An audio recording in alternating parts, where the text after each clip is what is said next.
அக்காலத்தில் இயேசு கப்பர்நாகும் தொழுகைக் கூடத்திற்குள் நுழைந்தபோது, மக்கள் எதிர்பார்த்தது வழக்கமான போதனைகளை. ஆனால், அவருடைய போதனையின் போது, வார்த்தைகளுக்குள் ஒரு புதிய அதிகாரமும் வல்லமையும் இருந்ததைக் கண்டு அவர்கள் வியப்படைந்தார்கள். ஏனெனில், அவருடைய வார்த்தை வெறும் சொல்லாக இருக்கவில்லை, அதுவே செயலாற்றும் வல்லமையின் ஊற்றாகவும் இருந்தது. அந்த அதிகாரத்தின் முதல் வெளிப்பாடாக, ஒரு மனிதனை அடிமைப்படுத்தியிருந்த தீய ஆவியிடம், "வாயை மூடு, இவரை விட்டு வெளியே போ" என்று இயேசு அதட்டினார். அந்த பேய் இயேசுவின் அதிகாரத்திற்கு அடிபணிந்து, அந்த மனிதனுக்கு எந்த தீங்கும் இழைக்காமல் வெளியேறியது. இந்த பகுதி இயேசுவின் அதிகாரம் இருளை விரட்டுவது மட்டுமல்ல, ஒரு மனிதனை பாதுகாத்து அவனை மீண்டும் முழுமையாக்குவது என்பதை நமக்கு உணர்த்துகிறது.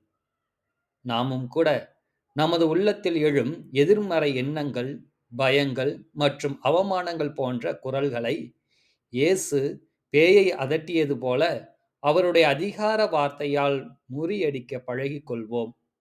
இயேசுவின் அதிகாரத்தால் இந்த பய உணர்வு என்னிடமிருந்து வெளியேறுகிறது என்று உறுதியாக கூறுவோம். இயேசு அதிகாரம் நிறைந்த வார்த்தைகளால் போதித்தது போல, நாமும் நமது வார்த்தைகளை கவனமாக பயன்படுத்தி பிறருக்கு ஆறுதலையும் நம்பிக்கையையும் தரும் வகையிலே பேசுவோம். சவால்கள் வரும்போது இயேசுவின் வல்லமை வெறும் கதை அல்ல, அது இன்றும் நமக்காக செயல்படும் ஒரு சக்தி என்பதை நம்பி, நமது ஜெபங்களிலே அவருடைய அதிகாரத்தை உரிமையோடு கேட்டுப் பெற்றுக்கொள்வோமே. ஜெபம். அன்பின் ஆண்டவரே, உமது வார்த்தையின் வல்லமைக்காக உமக்கு நன்றி கூறுகிறோம்.